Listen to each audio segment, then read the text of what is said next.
go to the Energy Skate Park Lab. There's a link in Schoology, or you could click on this if you go to the Word document in Schoology, and it'll open things up right here. So you click on this. You could do intro, but go to friction, click it again. So I think initially I say to play with things, but you do want a bar chart. You can look at the grid if you want. I don't know if you really need the pie chart or not. If you want to do speed, you can do that. So basically you click on the skater, you can lift them up and go loot-de-doo-de-doo, stuff like that. You notice the total energies are changing, but thermal energy is increasing each time when there is friction. So if you want to restart the skater, you can do something like that. You can pause.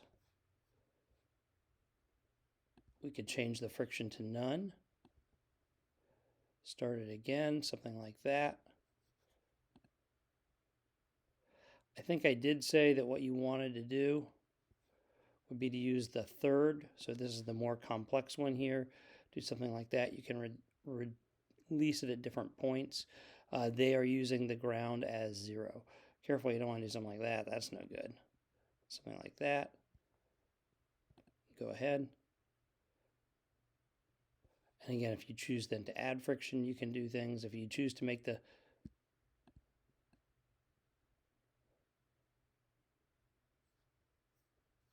something like that.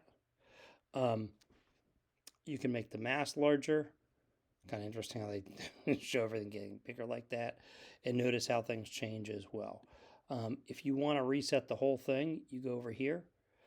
But that takes you to the simplest set of conditions. If you want to go back to the playground part, which is toward the end, you select the playground, or again, something like that. And you can make things, right? So that's kind of fun.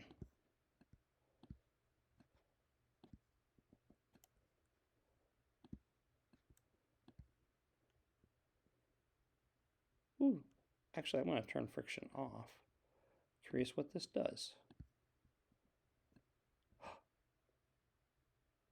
Oh no! Oh, they have good things. So you can erase things and so forth. You can restart the skater, all sorts of stuff like that. So hopefully this helps and gives you an idea what